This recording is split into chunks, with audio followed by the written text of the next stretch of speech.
Muy buenos días. Gracias por acompañarnos a este webinar, al que hemos denominado Amparos contra Reformas Fiscales 2022. Mi nombre es Adalberto Ramos Huerta, socio director de la práctica de litigio y controversia fiscal en Garrido Licona, y en esta ocasión nos acompaña Enrique Márquez Valle, que es asociado en la práctica de litigio y controversia fiscal. Enrique, buenos días, ¿cómo estás? ¿Qué tal? Buenos días, Adal. ¿Todo bien? ¿Tú qué tal? Todo muy bien, gracias. Pues bueno, finalmente se aprobó la reforma fiscal que entra en vigor a partir de enero de 2022, y con esta reforma pues vemos varios temas álgidos, controversiales, desde la perspectiva de legalidad, que han dado mucho de qué hablar en estas semanas, desde que se presentó la iniciativa por parte del Ejecutivo.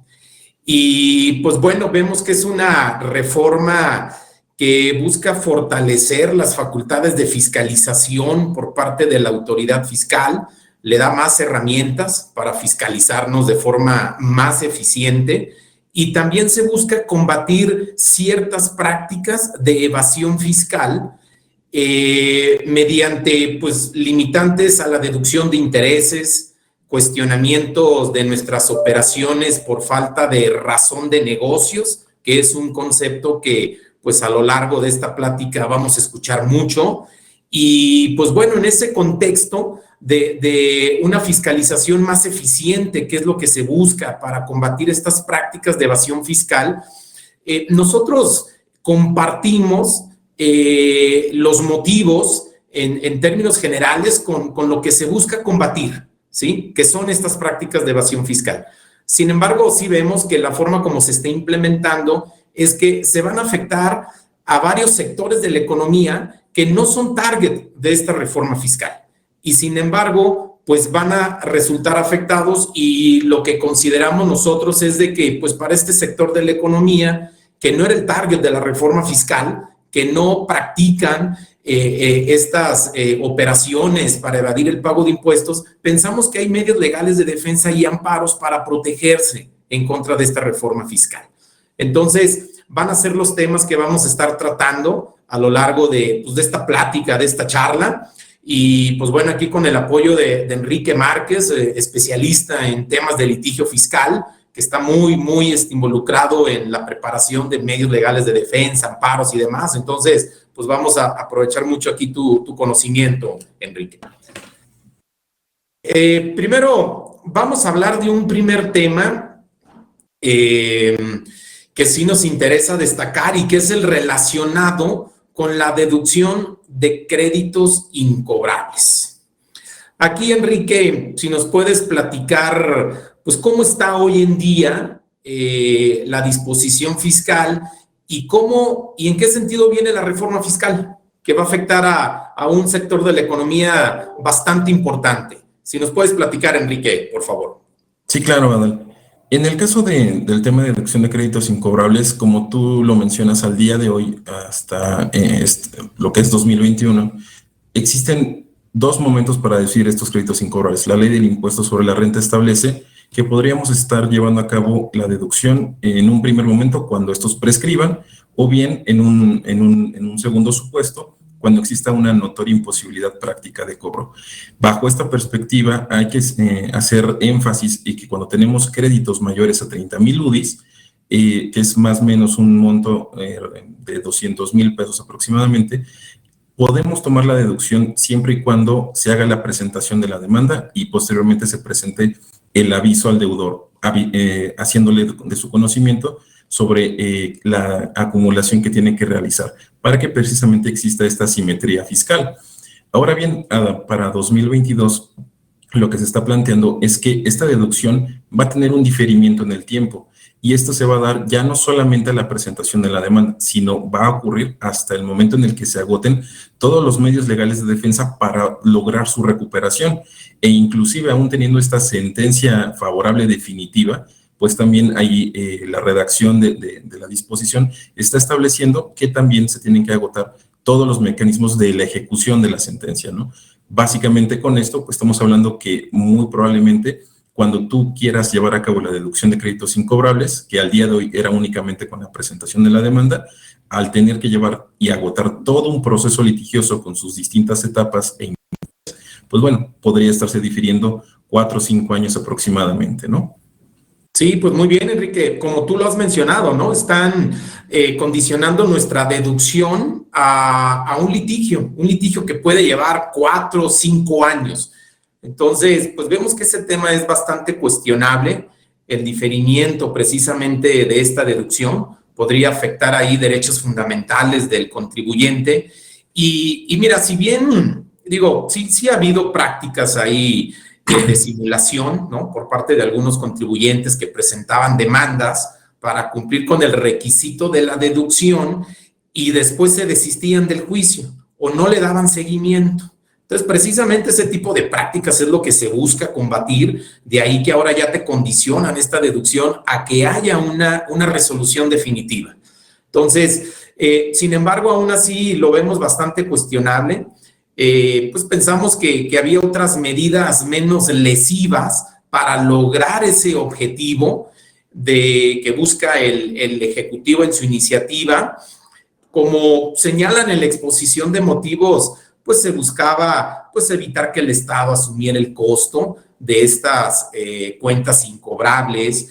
También por ahí se busca pues la profesionalización del otorgamiento del crédito, ¿verdad? Por parte de los contribuyentes, pero pues definitivamente limitar la deducción a la obtención de la sentencia a 4 años, pues eso es lo que vemos que es muy cuestionable. Como mencionaba, pues hay otros medios menos lesivos, pues como por ejemplo pudo haber sido, pues sí sujetar la deducción a presentar la demanda, pero siempre y cuando el contribuyente informara de forma anual, ¿verdad? La continuidad del juicio, que no se ha desistido, etcétera.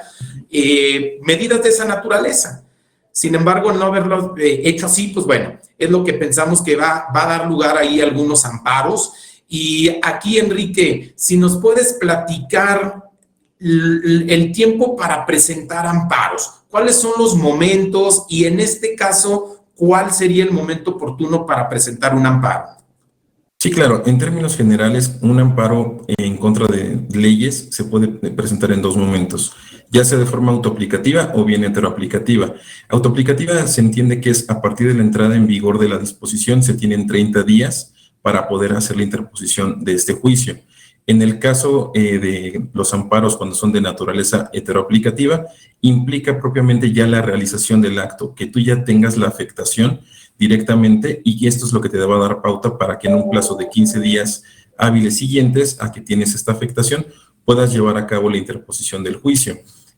Bajo esta perspectiva, tratándose de la deducción de créditos incobrables, pues podríamos tener estos dos momentos, ¿no? Por un lado, si yo sé que tengo cartera en donde al final del día se está convirtiendo en un crédito incobrable, pues bueno, es un tema de deducción que eventualmente acreditando ante el juzgado que yo tengo estas características, podría hacerlo valer a través de un amparo dentro de los 30 días siguientes a que se presente la entrada en vigor, ¿no? No obstante lo anterior, también en este segundo supuesto, al momento de que yo pretenda llevar a cabo la deducción, pues bueno, también se podía presentar a los 15 días de una vez reconocida en la declaración anual, ¿no? Ok, Enrique, entonces como mencionas, aquí lo recomendable sería pues presentar el amparo en este primer momento, ¿verdad? Que son los 30 días hábiles a partir de que entre en vigor la norma. Como lo habíamos mencionado, entra en vigor el 1 de enero. Entonces por ahí los 30 días hábiles estarían venciendo por la segunda semana de febrero, ¿no? Que es cuando tendríamos que presentar este amparo. Y pues bueno, se presentaría un amparo como preventivo, para evitar precisamente una afectación y hacerlo en este primer momento, ¿no? Y sobre todo, Enrique, pues digo, nosotros hemos identificado varios argumentos ahí de constitucionalidad que se podrían presentar en este amparo. Hay muchas cuestiones de seguridad jurídica, ¿no? Por ahí te condicionan a la obtención de una resolución definitiva, ¿no? Esta deducción, pero una resolución definitiva que tenga que ser favorable o incluso si es desfavorable, ¿podríamos aplicar la deducción? Eso es lo que no queda claro.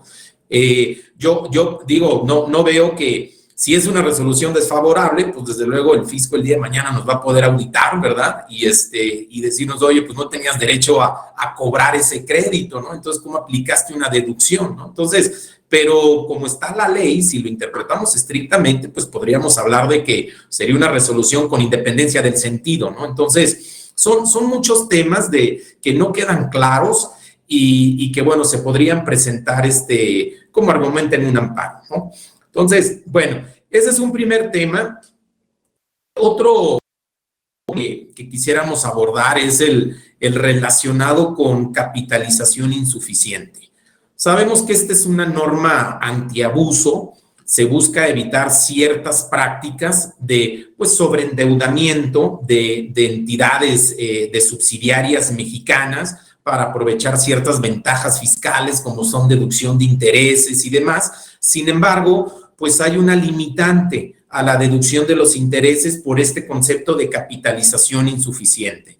Aquí, Enrique, si nos pudieras platicar de pues, cómo están las reglas hoy en día en esta materia y sobre todo el cambio para 2022, cómo viene y en qué medida va a afectar a estas empresas que son parte de grupos empresariales, ¿no?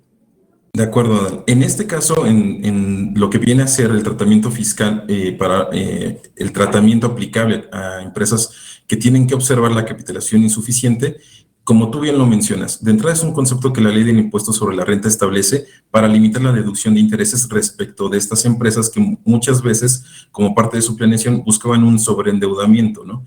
Al conseguir esto, pues tenían la posibilidad de tener una deducción de todos los intereses, ¿no? En este caso en particular, las reglas de capitalización delgada van en función de que tu deuda no puede exceder de 3 veces al capital de la sociedad. En este caso, para tomar como referencia cuál va a ser el concepto aplicable al capital, tenemos dos alternativas. Una, el capital contable, en donde se va a determinar en función de las normas de información financiera, y por el otro lado tenemos el capital fiscal. En este caso, hasta 2021, en el caso del capital fiscal, cuando nosotros optamos por aplicar este concepto, podemos utilizar conceptos positivos, es decir, la CUCA, CUFIN, incluso la CUFINRE, para poder llevar a cabo este cálculo, ¿no? De cómo se va a integrar el capital fiscal.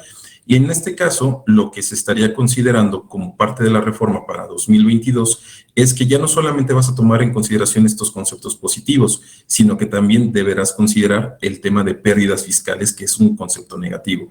Evidentemente, esto, al momento de hacer el cálculo respectivo, la suma, la resta, puedes llegar a que efectivamente tu capital fiscal incluso sea menor al capital contable. Y de hecho, de alguna forma, esto es lo que se pretende como parte de la reforma, ¿no? Eventualmente, el impacto que esto va a tener en todas las empresas que están observando reglas de capitalización insuficiente, pues es más bien que no están observando, es que ahora sí las tengan que observar, precisamente por esta nueva metodología para el cálculo. Y obviamente el monto de los no deducibles en cuanto a tus intereses, pues bueno, van a aumentar en este caso.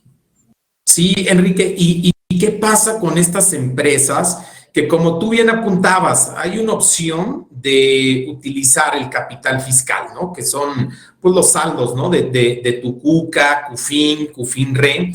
Y pues bueno, ahora pues vienen a cambiarte las reglas del juego, ahora pues tienes que considerar pérdidas fiscales, pues lo cual, como apuntabas, pues va a generar una mayor limitante a la deducción de los intereses. Pero ¿qué pasa con estas empresas que ya habían ejercido esa opción, que están en el plazo forzoso de 5 años y pues de la noche a la mañana, con esta reforma, pues le cambian las reglas del juego, ¿no? Este tipo de contribuyentes. Por ahí, pues, hay algunos medios de defensa, ¿no? Porque, pues, hay afectación a derechos fundamentales. Ahí, ¿qué argumentos podría plantear un contribuyente para evitar esta afectación, Enrique? Sí, claro, como bien lo comentas, Adal, al día de hoy la disposición te establece que tú puedes elegir entre estos dos conceptos y tienes que apegarte a un plazo de 5 años. En este caso, tú al haber ejercido ya esta opción, prácticamente se entendería que estás ejerciendo ese derecho al que se te respete durante 5 años esta forma en la que tú vas a llevar a cabo la consideración de tu capital. Luego entonces no podríamos, o bueno, se podría argumentar que no se puede aplicar de forma retroactiva una disposición, toda vez que yo ya tenía adquirido ese derecho, ya lo había ejercido, no podríamos hablar de una expectativa de derecho, puesto que yo ya la opté y que todavía tendría que esperar a que se lleve este cumplimiento de los 5 años, como lo establecen en este momento las disposiciones. Inclusive al día de hoy no vimos ni siquiera en toda la reforma que sufrió o en todo el proceso legislativo que sufrió la iniciativa, o algún transitorio o algo que hiciera esa diferenciación de cómo se iba a llevar a cabo este cambio, ¿no? Luego entonces se entendería que tú tienes este derecho adquirido, que lo ejerciste en su momento con las disposiciones que estaban vigentes y que la autoridad tendría que reconocértelo de esa perspectiva. Sí, de acuerdo, Enrique, coincido contigo. Pensamos que por ahí para estos contribuyentes que ejercieron la opción y están en ese plazo de 5 años, pues podrían presentar un amparo porque pues sí hay violaciones a estos derechos fundamentales, al principio de retroactividad de ley y por ahí también temas de seguridad jurídica, ¿no? Que te cambien las reglas del juego. Recordemos que hace ya varios años la Corte ya había validado la constitucionalidad de las reglas en materia de capitalización delgada. Hubo jurisprudencia de la Suprema Corte, hubo un precedente ahí en específico. Recordemos que señalaba la Corte que no se violaba el principio de proporcionalidad tributaria porque, entre otros, permite al contribuyente acreditar una razón de negocios. Si justifican, ¿verdad?, ese endeudamiento que excedía los límites mediante una resolución favorable por parte de la autoridad fiscal, digo, se podía presentar, ¿verdad?, una solicitud de confirmación de criterio en términos del 34A del Código Fiscal de la Federación,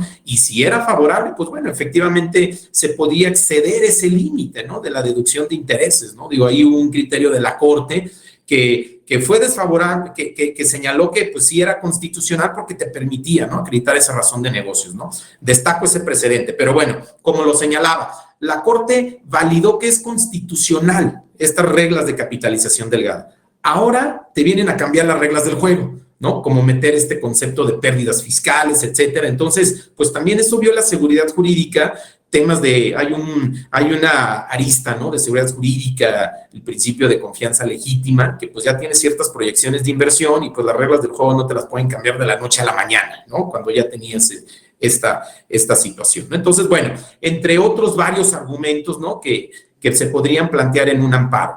Ahora, Enrique, también como parte de esta reforma fiscal, también hubo cambios relacionados con sector financiero. Como sabemos hoy en día, pues las reglas de capitalización delgada no le aplican al sector financiero, pero con esta reforma ya le va a aplicar en ciertos supuestos. Si nos puedes platicar, Enrique, sobre esto, por favor. Sí, claro, Adal. Como bien lo comentas, el hecho de que existan hoy en día las OFOMES, pues bueno, parte desde una perspectiva en donde lo que se buscaba a través de este tipo de entidades es favorecer el otorgamiento de un crédito más accesible para todos los sectores que así lo requirieran. Luego entonces se les privilegiaba, por así decirlo, con el tema al igual que el sector financiero, pues no aplicar el tema de capitalización delgada. Ahora bien, lo que está planteándose como parte de las disposiciones a observar en 2022 es que si tú eres una SOFOM, o bueno, si dentro de tu grupo de empresas tienes una SOFOM que tiene actividades o que realiza actividades preponderantemente con sus partes relacionadas, pues bueno, ya tendrán la obligación de ahora sí observar las reglas de capitalización insuficiente. Entonces, lo que puede pasar es que efectivamente si tienes un endeudamiento mayor a esta proporción de la que hablábamos, el 3:1 sobre tu capital, pues bueno, vas a tener ahí una afectación porque los intereses que hoy en día si vienes deduciendo, pues eventualmente una parte de ellos pues ya no serán deducibles, ¿no? Esto evidentemente va a impactar a este tipo de empresas porque evidentemente ese es para lo que fueron constituidas, otorgamiento de crédito. Luego entonces esto en automático va a ser un golpe bastante fuerte para ellos, puesto que va a tener que asumirse los costos de esta medida o esta implementación fiscal, ¿no?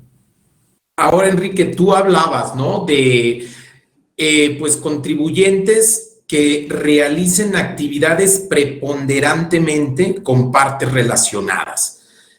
¿Qué pasa pues con aquellas entidades, ¿no?, SOFOMES, que pues otorgan créditos a terceros? Esta reforma fiscal también alcanza, o sea, también afecta a este sector de la economía, o sea, no está muy clara, ¿no? La redacción. Ahí tú ¿cómo lo ves, Enrique? ¿Sí les alcanza la reforma? ¿No les alcanza? ¿Qué podrían hacer para tener mayor seguridad de este sector muy específico del que estoy hablando?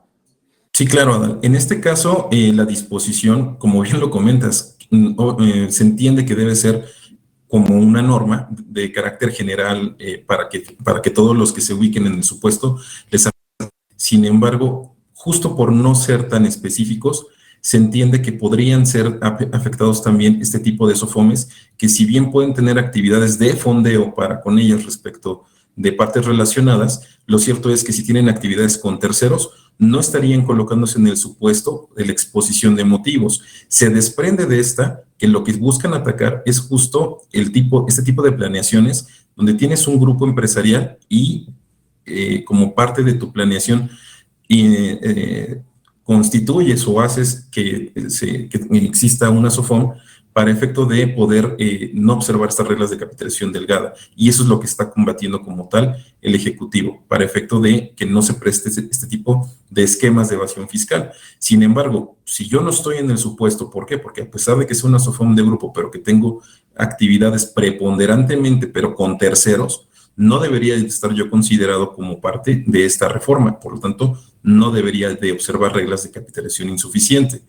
La forma más accesible para poder tener una verdadera certeza jurídica y no permitir interpretaciones indebidas por parte del fisco, pues evidentemente sí sería la interposición de un medio legal de defensa, ¿no? A través de un juicio de amparo en donde nosotros, a través de la interpretación que haga en este caso los juzgados, los tribunales, pues bueno, se nos otorgue esa certidumbre sobre si me aplican o no este tipo de disposiciones. Sí, Enrique, has abordado, ¿no? Ese tema precisamente álgido, ¿no? Que sí, pues podría dar a una interpretación por parte del fisco, que sí lo vemos muy probable, en el sentido de que, pues, incluso a estas entidades, ¿verdad? Digamos, SOFOMES, que otorgan crédito a terceros independientes, no partes relacionadas, que también pudiera alcanzarles la reforma y, por tanto, que debieran aplicar reglas de capitalización delgada, ¿no? Ante esa situación, digo, yo comparto contigo, pues por ahí un medio legal de defensa, un amparo, con la finalidad de que te den seguridad jurídica, que en este caso no te alcanzaría la reforma fiscal, ¿no? Entonces, aquí veo un tema y justo con esto iniciaba la plática, ¿verdad? Del día de hoy, es que pues hay un sector de la economía que no debiera alcanzarlo la reforma fiscal porque no realizan estas prácticas de evasión fiscal. Sin embargo, como está redactada la norma, sí podría alcanzarlos y pudieran verse afectados con estos cambios. De ahí y aquí hablo específicamente de ese sector SOFOMES, por ejemplo, que como tú bien apuntabas, Enrique, pues fueron entidades, ¿no? Que se crearon, pues, para hacer el crédito, pues, más barato, asequible, ¿verdad? Para, pues, ciertos sectores más vulnerables y que pudieran verse beneficiados, ¿verdad? De un crédito más barato, ¿no? Entonces, pues, el hecho de que esta reforma alcance esas SOFOMES, pues, no vemos que esté justificado, ¿verdad? Que se les limite a ellos y que apliquen reglas de capitalización delgada. De ahí que pensamos que este sector podría presentar un amparo preventivo, ¿verdad? En febrero del próximo año, porque pues no se justifica que la reforma les aplique. Entonces, sobre esa base le vemos buenos elementos y pues bueno, habrá que evaluarlo, contemplarlo, también este tema, ¿no? Ahora, pasamos a un siguiente tema que pues está relacionado con la aplicación de la tasa de retención del 4.9 por parte de SOFOMES. Pues por ahí ha sido un tema bastante controversial. Por ahí el fisco pues ha tomado algunas posturas sobre esta parte de que pues no le aplica esta tasa de retención del 4.9 a SOFOMES. Por ahí también vemos que hay un criterio de PRODECON, ¿no? De hace ya varios años, donde pues validaba la postura del contribuyente, que sí era aplicable, pero bueno, ante este tema controversial, pues vemos que hay un cambio en la norma fiscal que viene a aclarar esta situación. Y pues bueno, Enrique, si nos puedes platicar en qué consiste este cambio. Sí, en el caso específico del tema de las tasas de retención del 4.9 y del 10%, se aclara como parte de la exposición de motivos, lo que se establece es que se aclara que no van a ser aplicables en este caso cuando se lleven a cabo pagos de intereses aparte relacionados en el extranjero, cuando el fondeo venga de una subsidiaria o de una holding con una participación arriba del 10%. En este caso, el cambio fue muy sutil, en el sentido de que se viene a precisar que al día de hoy, a 2021, como parte de la redacción del artículo 166, se establece que se contemplan los intereses derivados de los títulos. Ahora bien, esta interpretación, o bueno, esta disposición como está hoy en día, daba a entender que se trataban de títulos de crédito. Ahora bien, como parte de la exposición de motivos, se aclara que no debería de haber una distinción entre estos intereses derivados de un título como tal. Tendría que ser considerados todos, ¿no? Esto viene a ser como una precisión, llamémosle así, que está presentando en este caso el Ejecutivo, toda vez que al día de hoy, a 2021, el criterio era que únicamente aplicaba para títulos de crédito. Por ahí también existen algunos criterios que estaban apoyando esta postura. Sin embargo, pues bueno, la autoridad en este caso lo que pretende es hacer o fijar una regla más certera en donde nos está aclarando que esto le aplicaría a cualquier interés, ¿no? De forma general. ¿Qué va a pasar con esto? Pues bueno, que el impacto que se tiene es que tú ya no vas a poder aplicar la limitante del 4.9 o del 10% cuando lleves a cabo estos pagos de intereses a partes relacionadas en el extranjero, y en automático, en este caso hablábamos de las SOFOMES, pues precisamente lo que va a ocurrir es que se va a encarecer el crédito. Este efecto, pues evidentemente, aunado a lo que platicábamos hace un momento de capitalización insuficiente, pues va a mermar mucho a este tipo de contribuyentes. De acuerdo, Enrique. Y bueno, como vemos, este sector del que mencionabas, ¿no? Que son SOFOMES, que otorgan créditos a terceros, pues no son el target de esta reforma fiscal. Volvemos a lo mismo. Entonces, se está aplicando una limitante de forma generalizada. Ahora sí que pagarán justos los pecadores, que pues con la finalidad de combatir esa práctica de evasión fiscal, ¿verdad? De algunos pues grupos empresariales, ¿no? Que constituían SOFOMES para generar beneficios fiscales, pues también se está afectando a este grupo de SOFOMES que sí otorgan créditos, celebran operaciones de arrendamiento con terceros independientes, lo cual permitía pues hacer el crédito más barato. Pero bueno, pues ahora, como tú apuntas, ya no van a poder aplicar esta tasa del 4.9, van a tener que aplicar la tasa de tratado del 10-15% o incluso la de la legislación fiscal local hasta del 35%, lo cual, como tú apuntabas, va a encarecer el crédito y pues bueno, pues va a atentar contra esa finalidad, ¿no? De crear este tipo de SOFOMES. De ahí que lo que vemos es de que estas entidades podrían presentar un amparo. ¿Por qué? Porque se les está viendo afectadas cuando no eran el target, ¿no? Digamos, de esta reforma fiscal. Ahí le vemos ahí muy buenos elementos por violaciones de seguridad jurídica, pues no se justifica la medida para alcanzar ese fin. Y pues bueno, volvemos a lo mismo, sería un amparo preventivo que podría presentarse pues dentro de los 30 días hábiles a que entre en vigor, ¿no? Entonces, bueno, digo, aquí hacemos un resumen, ¿no? De lo que llevamos expuesto hasta ahorita. Ya abordamos 3 temas, que es la nueva limitante para deducción de créditos incobrables, el tema de reglas de capitalización delgada y el tema de la tasa de retención del 4.9, donde vemos pues ahí posibilidades de presentar un amparo dentro de los 30 días hábiles a que entre en vigor la norma, por ahí de febrero, ¿no? Ahora, vamos a un cuarto tema, también definitivamente muy controversial, que pues ha dado incluso lugar a algunos amparos en el pasado, por ahí el tema de los no objeto, y que estos inciden en el factor de acreditamiento, pues ha sido un tema que ya ha sido tratado en algunos criterios. Por ahí vimos un criterio de la Suprema Corte de hace unos 4 o 5 años, donde concluyó en resumen que estos actos no objeto sí inciden en el factor de acreditamiento. Por ahí, en línea con esto, pues también hay un criterio normativo del SAT, en el mismo sentido, e incluso por ahí Prodecon también tiene ahí su propio criterio en la misma línea, ¿no? Entonces, pues en línea con ello, ahora viene un cambio a la legislación fiscal, que dicho sea de paso, recordemos que hace un par de años trató de implementarse también esta medida, ¿verdad?, de los no objeto. Al final no se aprobó porque ameritaba una mayor discusión, pero bueno, ahora con la reforma fiscal 2022 se retoma ese tema. Entonces, pues se establece un nuevo concepto de actos no objeto, que es lo que resulta bastante cuestionable. Y pues bueno, Enrique, aquí muy puntual, si nos puedes platicar en qué consiste este cambio. Sí, Adal, como bien lo apuntas, ya se establece un concepto en la ley del impuesto al valor agregado sobre lo que se debe entender de actos o actividades no objeto. Y este está compuesto básicamente de dos supuestos. El primero es que son todos aquellos que se realicen en actividades o actos que se realicen en el extranjero, es decir, fuera de territorio nacional, enajenación, arrendamiento, prestación de servicios. De estos realmente no tenemos mayor tema, ¿no? Es muy claro y muy transparente la disposición. El segundo supuesto es el que causa un poquito ahí de consideración en torno a lo que debemos de entender por lo que sería un acto no objeto.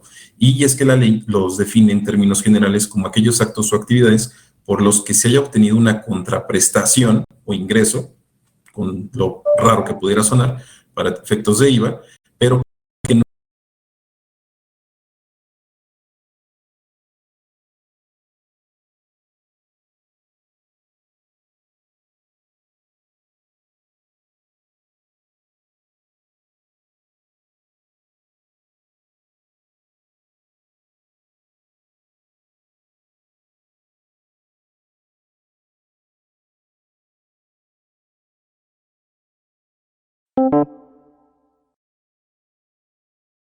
definitivamente es muy amplia, ¿no? Y no queda muy claro cómo interpretar la segunda parte de la definición que mencionabas, ¿no? Que son todos esos ingresos o contraprestaciones por actos diversos a los establecidos en el artículo 1 de la ley del IVA, ¿no? Que son justo lo que grava el IVA, ¿no? Que es la enajenación, la prestación de servicios y el otorgamiento de uso o goce. Entonces, como está redactado, pues podríamos incluir conceptos que van a incidir en el factor de acreditamiento, conceptos como indemnizaciones, como reembolsos, la ganancia cambiaria, ¿sí? Que propiamente en estos ingresos no derivan de un acto que es, que genera, digamos, riqueza, que genera una actividad gravada para efectos del IVA, ¿no? Entonces, eso podría ser bastante cuestionable, ¿no? Cómo está redactada esta nueva definición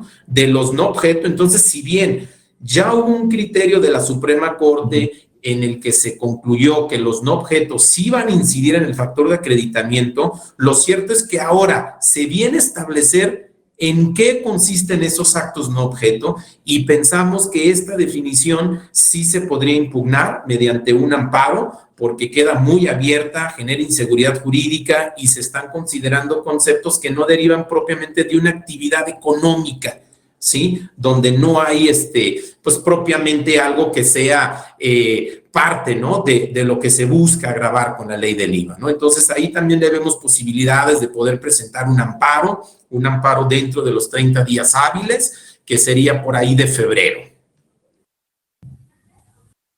Muy bien. Pues bueno, son 4 temas que pensamos que podrían plantearse, ¿verdad? Mediante un amparo. También a la par de estos temas de los que hemos platicado, también han surgido otros temas con motivo de la reforma fiscal bastante cuestionables, ¿no? Y es el tema del dictamen fiscal. Pues ahora regresa el dictamen fiscal, como sabíamos, pues hasta el día de hoy era opcional. Pues a partir de 2022 se vuelve obligatorio para aquellos contribuyentes que tengan ingresos acumulables superiores a los 1,650 millones o que tengan acciones colocadas entre el gran público inversionista. Por ahí también en los casos de fusión y escisión, pues bueno, existe la obligación de presentar un dictamen fiscal, ¿verdad? De esos estados financieros previos a la fusión y posteriores a la fusión. Y pues bueno, el plazo para presentarlo es el 15 de mayo del año correspondiente. Digamos que a grosso modo en eso consiste, ¿verdad? El cambio de que regrese el dictamen fiscal. Sin embargo, pues un tema bastante cuestionable y que pues sí, desde la perspectiva de constitucionalidad es bastante dudoso, pues es el hecho de que ahora obligan a los contadores a revelar cualquier incumplimiento de disposiciones fiscales y aduaneras mediante las reglas que para tales efectos emita el SAT, y si no se hace, sería sujeto de un delito de encubrimiento fiscal. Eso es lo que resulta bastante cuestionable porque pues ahora pues resulta que el contador va a tener facultades de investigación, ¿no? De delitos, o sea, va a tener que caracterizar las operaciones e identificar si hay un delito, lo tiene que informar. Si no, pues bueno, va a ser sujeto del delito de encubrimiento fiscal, ¿no? A ver, aquí, bueno, ya entiendo, ya está encendida la cámara, se apagó, pero bueno, me disculpo por ello. Pero bueno, entonces, esa es la situación bastante controversial. Por ahí, pues ya organismos, el Instituto Mexicano de Contadores Públicos, por ahí también ya han hecho pronunciamientos expresos, claros en ese sentido, ¿no? De que pues va a venir a pues afectar pues los principios rectores, ¿no? En la preparación de los dictámenes de imparcialidad, objetividad, etcétera. Recordemos que también los contadores se basan, ¿no? Emiten sus dictámenes con base en muestras, ¿no? Entonces ahora pues tener que hacer revelar, ¿no? De forma generalizada incumplimientos a las disposiciones fiscales, pues bueno, eso es bastante controversial, ¿no? Pero bueno, por ahí llegó para quedarse.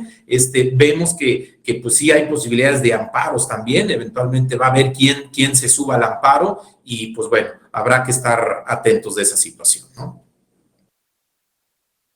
Por ahí pasamos al siguiente tema, que es el relacionado con, bueno, algunos temas muy controversiales también, y es el tema del uso de herramientas tecnológicas de georreferencia, que pues el fisco ahora está facultado para hacer uso de este tipo de herramientas tecnológicas para verificar los domicilios fiscales de los contribuyentes. Pues como sabemos, hoy en día es una línea de fiscalización por parte de las autoridades para combatir este esquema de las factureras.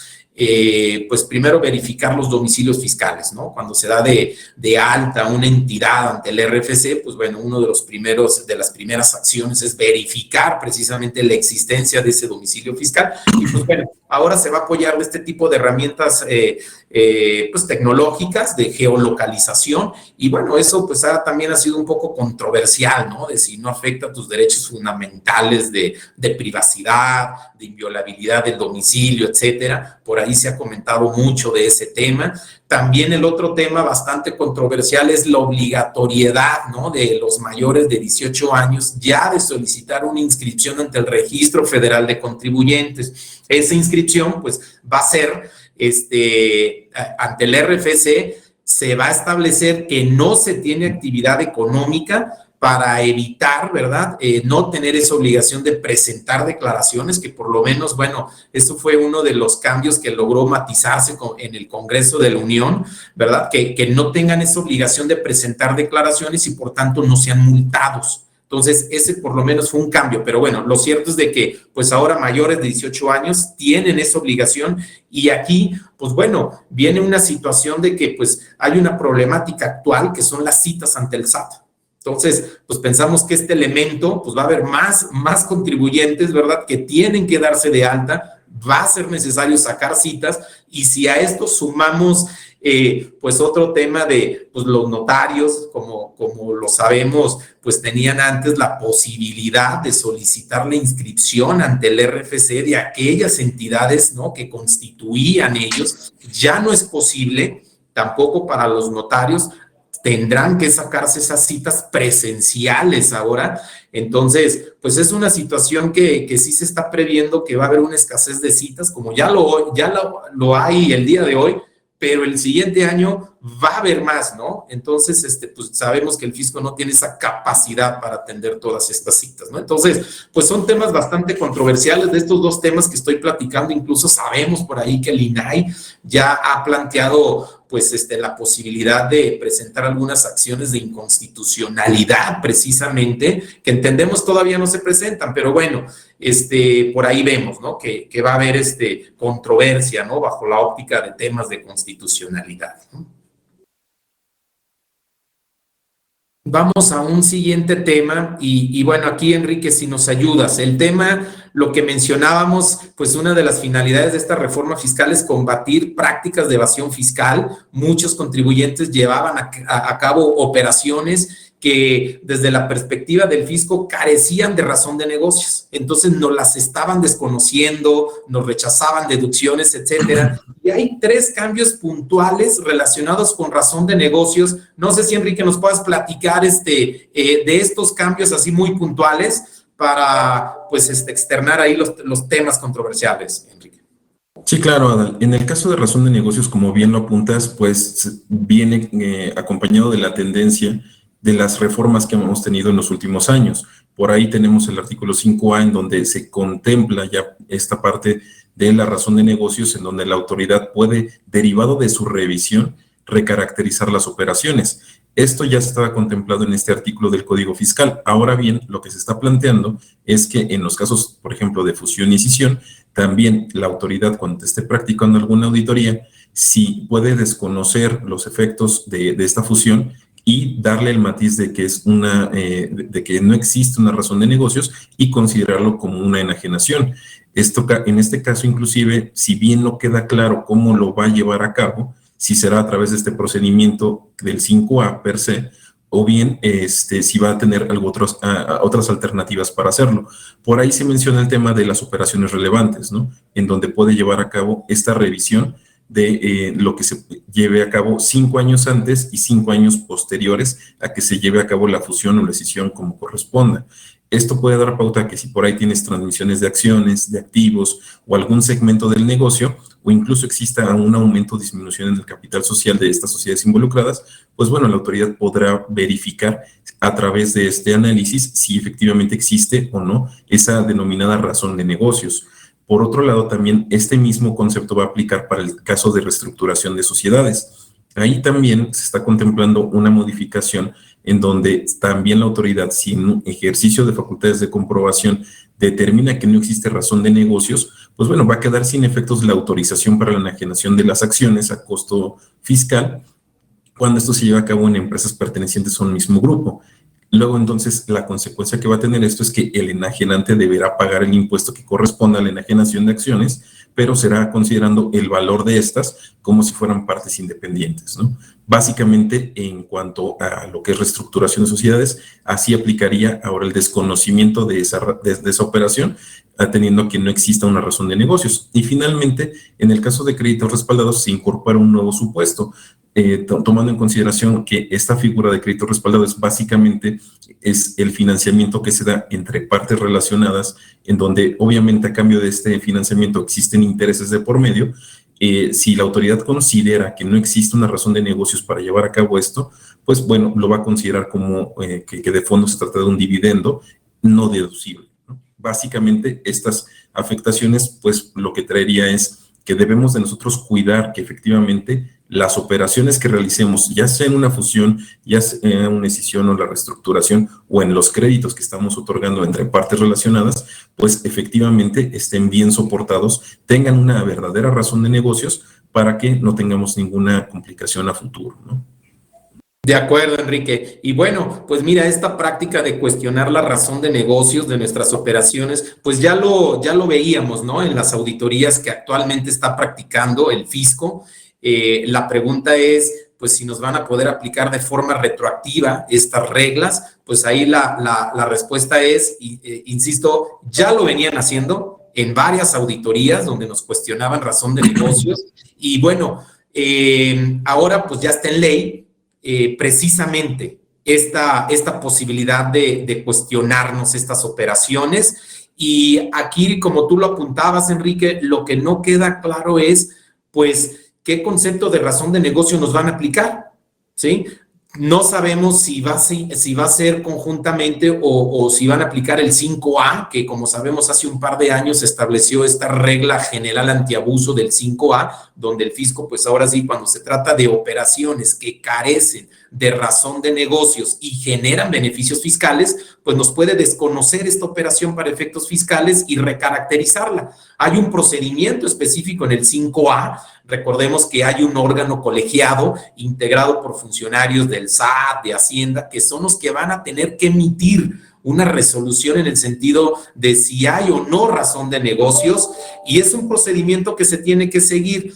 En estas disposiciones donde con la reforma fiscal de 2022 no nos deja claro si van a aplicar este procedimiento del 5A o no.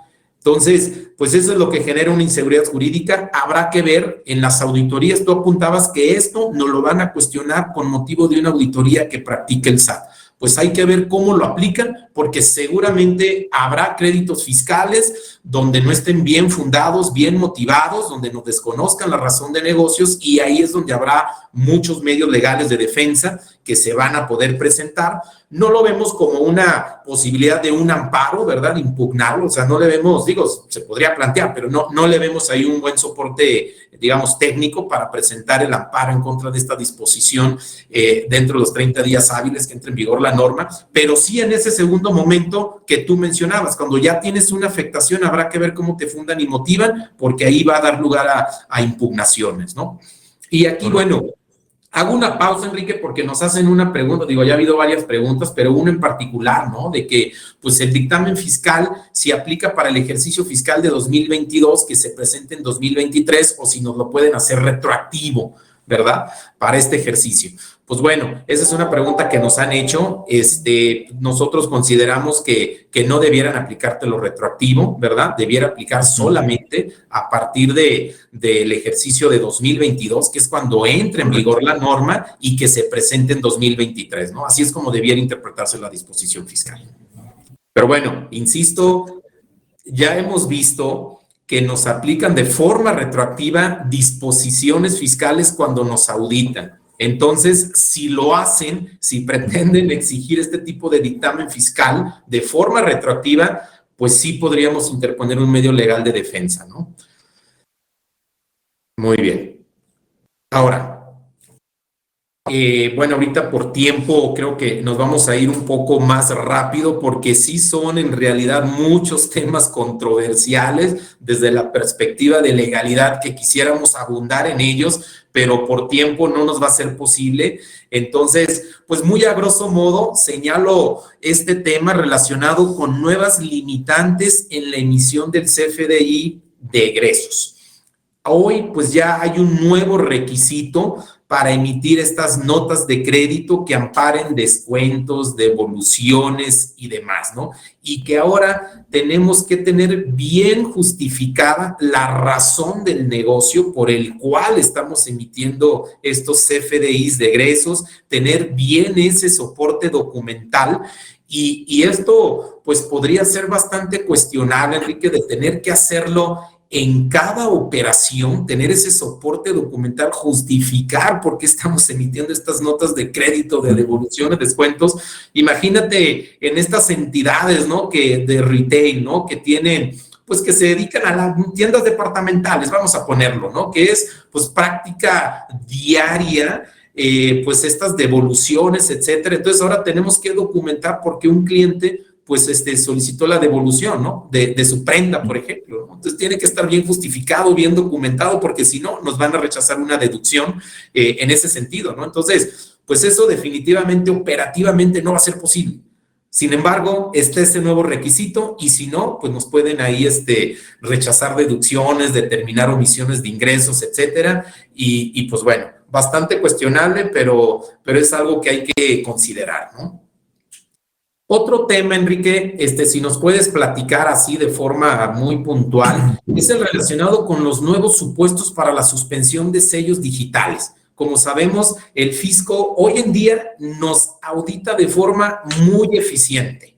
Nos fiscaliza a través de actos de control que no son propiamente una auditoría formal, que pues, las auditorías, como sabemos, son procedimientos largos que llevan un año y se pueden extender cuando vamos a acuerdo conclusivo, sino que ha utilizado otras herramientas más eficientes para recaudar en un plazo mucho más corto, como son la suspensión de sellos digitales, los procedimientos 69B, las cartas invitación por diferencias de ingresos declarados, facturados, y bueno, en este contexto de este tipo de actos de control, digamos, es que hay nuevos supuestos para suspendernos sellos y bueno, si nos puedes platicar, Enrique, muy puntual de estos nuevos casos.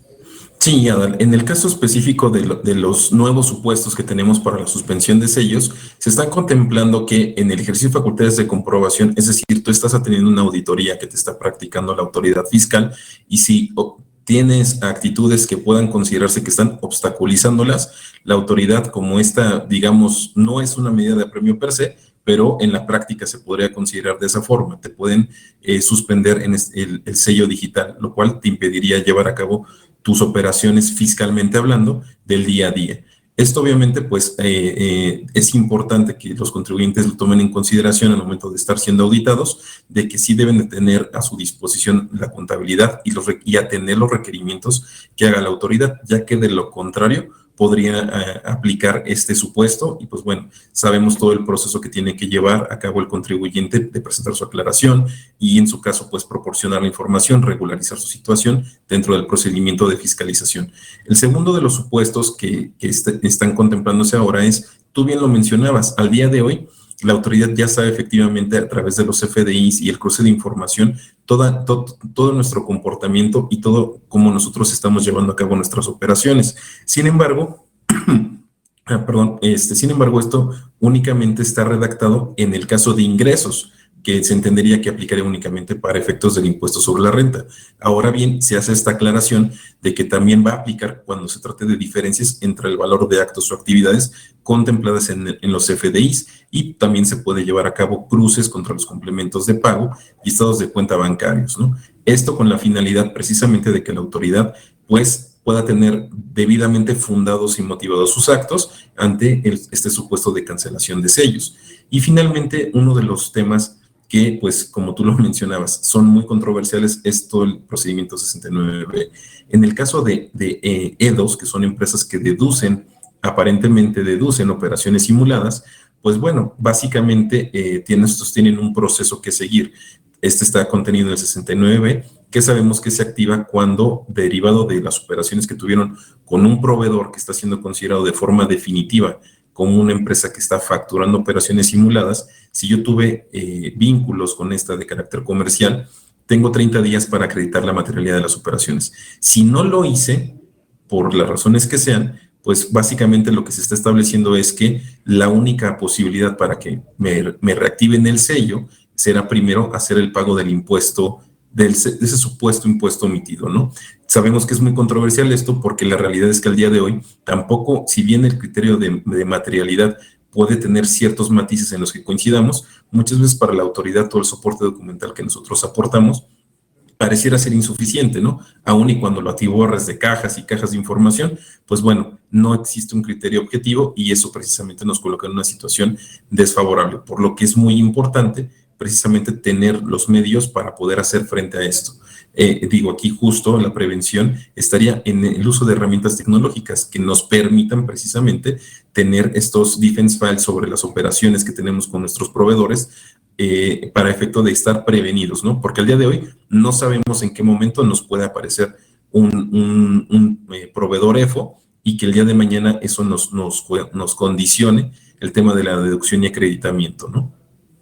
Sí, Enrique, sobre todo destaco este último supuesto, ¿no? De las empresas que deducen, que no aclaren en los plazos legales, ¿verdad? Esa materialidad, pues ahora van a tener que autocorregirse, reversar la deducción, el acreditamiento del IVA y pagar el impuesto correspondiente para que les reactiven los sellos digitales. Entonces, eso es lo que resulta bastante cuestionable, porque ahora ya tienes que pagar el impuesto y no te permite defenderte en tribunales. Eso es lo que nos parece bastante cuestionable y es parte precisamente de estos instrumentos para presionar a los contribuyentes. El fisco quiere que ya haya una autocorrección en esta etapa administrativa sin poder, ¿no?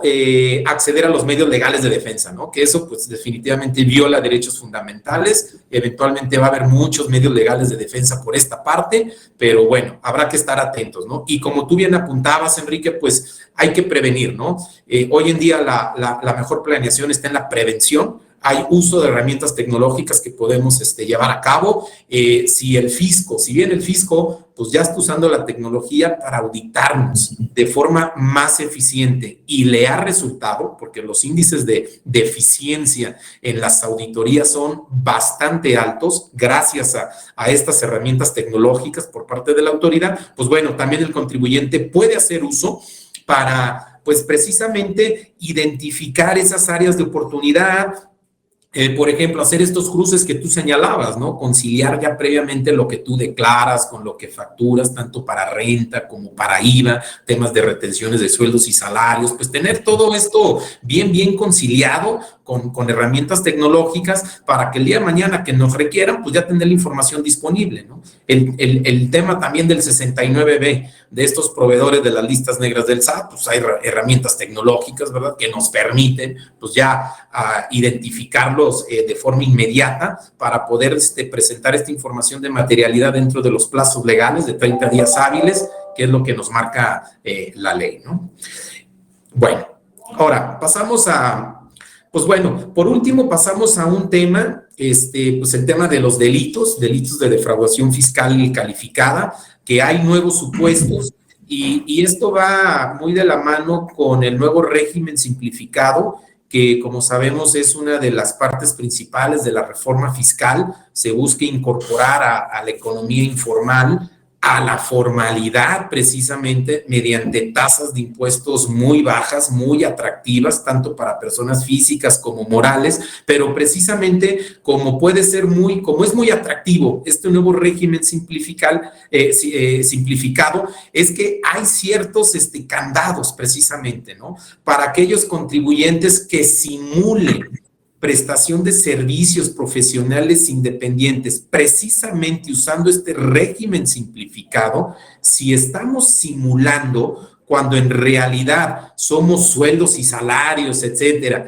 y simulamos prestación de servicios profesionales independientes para tener estos beneficios, pues eso es un delito de defraudación fiscal y es calificado, que la pena puede aumentar hasta en un 50%, ¿no? Entonces, hay que tener mucho cuidado con estas prácticas. También otro tema muy controversial de delitos fiscales, Enrique, es el relacionado, pues hace un par de años hubo una reforma penal fiscal, donde pues diversos delitos fiscales, como la defraudación fiscal, el contrabando y la compra y venta de facturas, pues son considerados conforme a la ley como delitos graves, delitos que atentan contra la seguridad nacional y que, bueno, que ameritan una prisión preventiva oficiosa, es decir, que pues estás recluido, ¿verdad? Estás en prisión, en un reclusorio, en lo que se investiga si eres culpable o no. Entonces,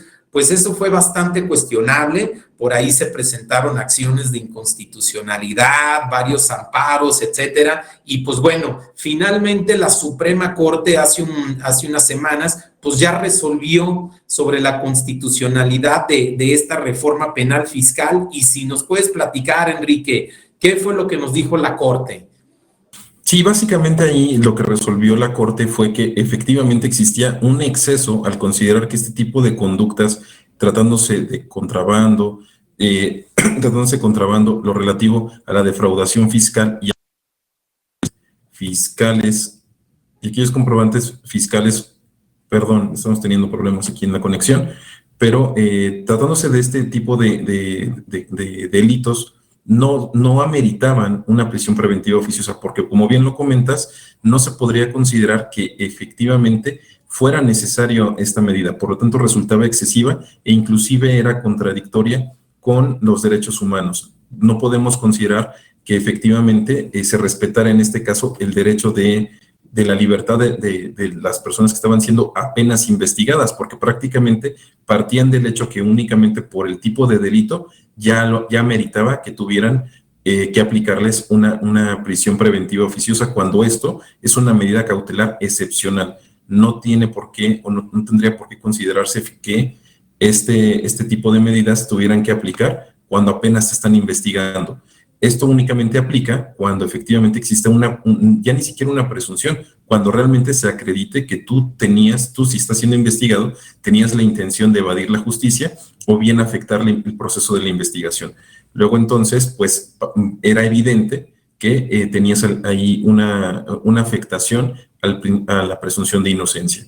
Es por eso que la Corte, honestamente, lo hizo un análisis de manera muy adecuada, en donde efectivamente determinó que esta reforma penal fiscal pues era excesiva o resultaba excesiva, atendiendo a que pues no se puede considerar como una amenaza, en este caso, a la seguridad nacional. Sí, mira, Enrique, definitivamente es un criterio, nosotros compartimos la postura que tomó la Suprema Corte de Justicia en este caso.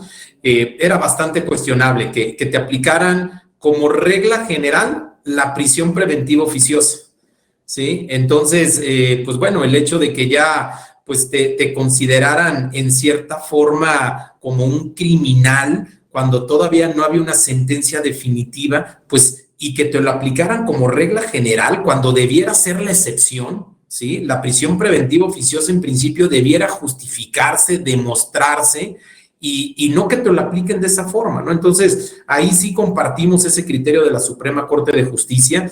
Aquí la Suprema Corte de Justicia definitivamente debe ser un balance muy importante ante este cambio tan constante en disposiciones fiscales, donde pues no compartimos muchos de los criterios que se han estado adoptando como parte de reformas fiscales dentro de este entorno agresivo de fiscalización. Sí consideramos que pues hay algunos abusos, etcétera. Entonces los tribunales tienen que ser un control ante ese tipo de normatividad fiscal. Entonces, en ese contexto compartimos este criterio de la Corte.